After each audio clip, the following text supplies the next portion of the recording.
ሰላም ሰላም የአባቴ ብሩካን የጌታ ሰላምና ጸጋ ባላችሁበት ስፍራ ሁሉ ይብዛላችሁ። በሀገር ውስጥ ያላችሁ፣ በውጭ ሀገር ያላችሁ፣ እንዲሁም በኤርትራ ሀገር ያላችሁ እህቶች፣ ወንድሞች፣ አባቶች፣ እናቶች፣ ብላቴናዎች የጌታችን የኢየሱስ ክርስቶስ ሰላምና ጸጋ ይብዛላችሁ እላለሁኝ። ዛሬም የምስራችን ቃል ይዤ በፊታችሁ ቀርብ ያለው ይህንን ቃል አሜን በማለት እንድትቀበሉ የበረከት ተካፋይ እንድትሆኑ አበረታታችኋል። የጌታችን የኢየሱስ ክርስቶስ ድምፅ ዛሬም በምድሪቷ ላይ ይሰራል፣ በትውልዱ መካከል ይሰራል። እግዚአብሔር አምላክ በዘመናት መካከል የጊዜ ቃል አለ። ዛሬም ለእናንተ የሆነውን የጌታን ቃል ይዤ በፊታችሁ ቀርቤያለሁ። እግዚአብሔር አምላክ አቅጣጫ ይጠቁማችኋል። እግዚአብሔር አምላክ ይመክራችኋል። ስለዚህ ይህንን ቃል አሜን ብሎ በመቀበልና ብዙዎች ዘንድ እንዲደርስ ደግሞ ሼር በማድረግ አብረን እንድናገለግል እላችኋለሁ። ከእግዚአብሔር ቃል አንድ ስፍራ አንብቤ በዛ ቃል መሰረት ጸልያለሁ። እግዚአብሔር አምላክ ታላቅ ነገርን በሕይወታችሁ ላይ ያደርጋል።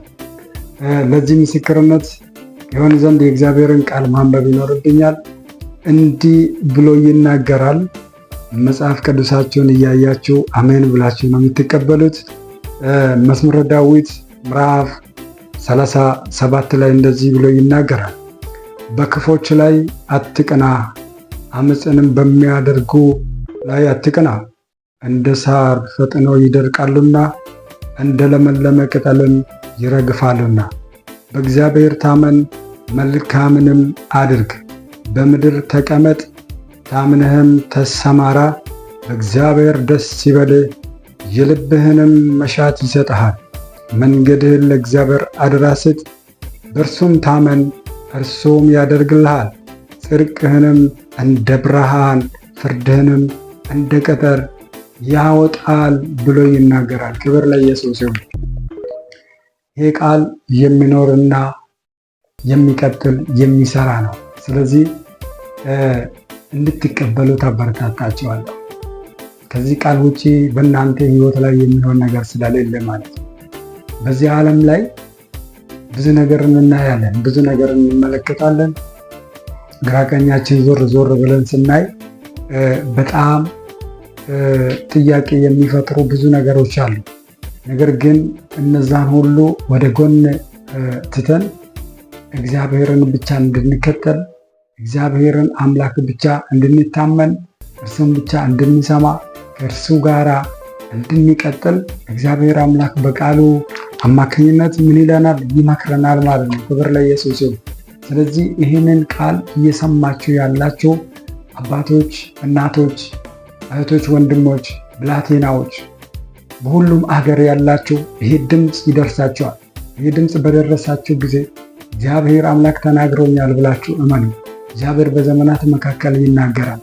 ስለዚህ እግዚአብሔር አምላክ እኔን የሰራበት፣ እግዚአብሔር አምላክ ነገሬን ያቃናበት፣ ሕይወቴን ያቃናበት፣ ብርሃኑን ስለ እኔ ያበራበትን እግዚአብሔር አምላክ በዚህ ቃል ላይ ቆሜ ለእናንተም ላካፍላችሁ እፈልጋለሁ። እኔ ሕይወቴ ሙሉ ነው፣ ደስታዬ ሙሉ ነው። በምን ባገኘሁት? በእግዚአብሔር ምሕረትና ቸርነት ባገኘሁት በኢየሱስ ክርስቶስ ስራ ሕይወቴ ሙሉ ሆኗል። ስለዚህ እግዚአብሔር አምላክ ዛሬም ለአንድ ሰው እረፍት ያደርጋል። ክብር ለኢየሱስ ይሁን። እግዚአብሔር ምን እያለ ነው? ክፎችን ተዋቸው፣ አትመልከቷቸው እያለ ነው። ምን ይሆናሉ? የሚደርቁ ናቸው፣ የሚጠፉ ናቸው።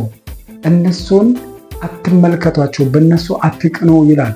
ስለዚህ ምን ማድረግ አለብኝ ብላችሁ ካላችሁ እግዚአብሔርን ታመኑ። መንገዳችሁን ለእግዚአብሔር አደራ ስጡ። ሕይወታችሁን፣ ቤታችሁን፣ ትምህርታችሁን፣ አገልግሎታችሁን፣ ምንኛውንም ነገር ለእግዚአብሔር ተውለት። ሰው ምንም ሊያደርግላችሁ አይችልም። ሰው ሊረዳችሁ አይችልም። ሰው ደካማ ስለሆነ ማለት። ስለዚህ ወዳጆች ሆይ የአምላኬ የእግዚአብሔር ድምፅ ዛሬ ለአንድ ሰው እየተናገረ ያለ።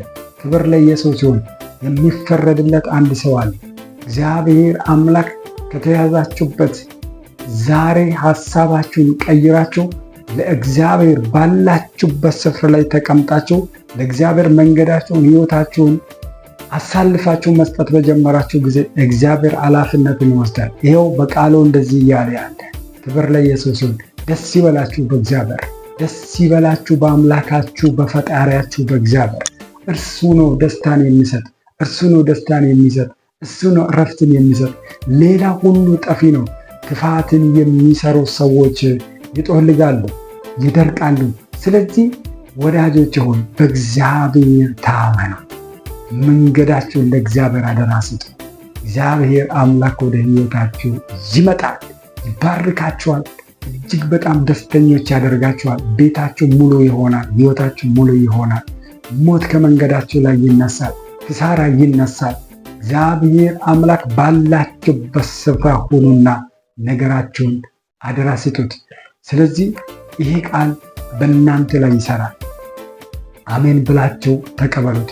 በጌታ በኢየሱስ ክርስቶስም አምላክ እግዚአብሔር ይህ ቃል የደረሰበት ስፍራ ሁሉ ላይ አባቶ እንደተናገርከው በቃል እንደምታወራው ብዙ ሰዎች በጌታ በኢየሱስ ክርስቶስም የራሳቸው የሆነ ሸክም አስቀምጠው እግዚአብሔር አምላክ በአንተ መታመን ይችሉ ዘንድ በአንተ መሻገር ይችሉ ዘንድ እንድትረዳቸውና እንድታግዛቸው ጸልያለሁ። በጌታ በኢየሱስ ክርስቶስ ያሰራቸው ነገር እንዲፈታቸው አባቶ እንዲለቀቁ ለአንተና ለአንተ ብቻ እንዲሆኑ በአንተ መታመን እንዲጀምሩ በአንተ ላይ መደገፍ እንዲጀምሩ ሁሉ ነገራቸው በአንተና በአንተ መሰራት እንዲጀምር በጌታ በኢየሱስ ክርስቶስም አውጃለሁ።